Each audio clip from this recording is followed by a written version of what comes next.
साथियों, यह संदेश है कि अब भारत केवल विदेशों से इंपोर्ट किए गए हथियारों और प्लेटफॉर्म्स पर ही निर्भर नहीं है, बल्कि भारत में बने अस्त्र और शस्त्र भी हमारी सैन्य शक्ति का अब हिस्सा बन चुके हैं।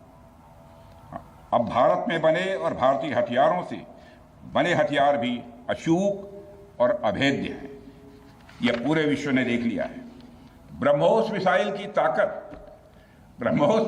ताकत को तो पाकिस्तान ने खुद स्वीकार कर लिया है। हमारे देश में एक कहावत काफी पुरानी है और वह है दिन में तारे दिखना।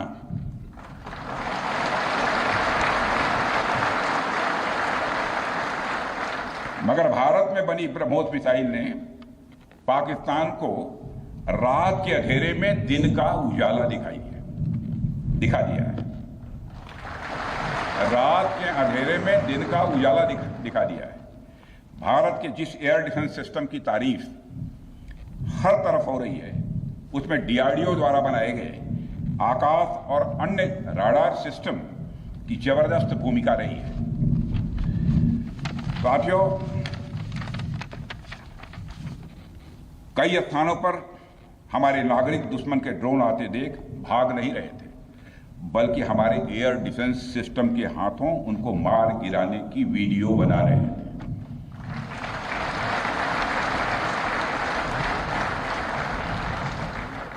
अब ड्रोन देखकर लोग भागने लगते हैं, लेकिन हमारे भारत के नागरिक वीडियो बना रहे थे।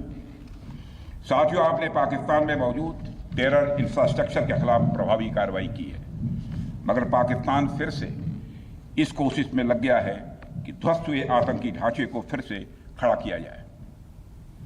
वहां की सरकार पाकिस्तानी आम नागरिकों से लिया गया टैक्स जैशे मोहम्मद जैसे आतंकवादी संगठन के आका मसूद अजहर को करीब 14 करोड़ रुपए देने में खर्च करेगी, जबकि वह यूनाइटेड नेशंस डेजिग्नेटेड टेररिस्ट घोषित हो चुका है। इतना ही नहीं, लश्कर-ए-तोयबा और जैश-ए मोहम्मद के मुरूद के और बहावलपुर स्थित टेरर इंफ्रास्ट्रक्चर को फिर से खड़ा करने के लिए पाकिस्तान सरकार ने आर्थिक सहायता देने की घोषणा की है। लेकिन निश्चित रूप से इंटरनेशनल मॉनेटरी फंड से आने वाले $1 बिलियन के बड़े हिस्से को टेरर इंफ्रास्ट्रक्चर को फंड करने में इस्तेमाल होगा, ऐसा मेरा मानना है।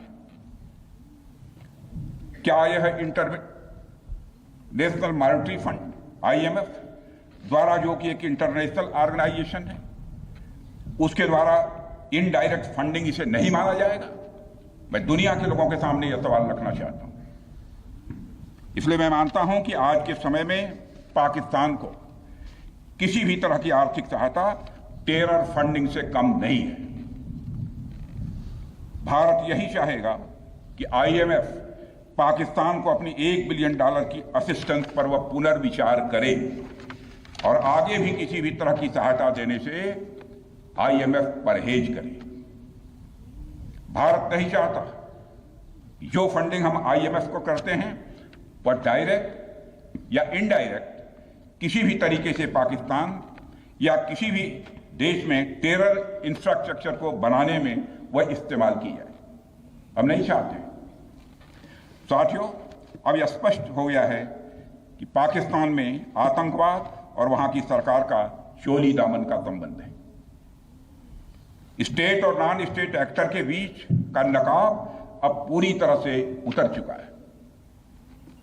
अतः इस परिस्थिति में यदि वहां परमाणु अस्त्र एटॉमिक वेपन रहते हैं तो इस बात की संभावनाओं को भविष्य में नकारा नहीं जा सकता कि कभी वो आतंकवादी तत्वों के हाथों में चले जाएं।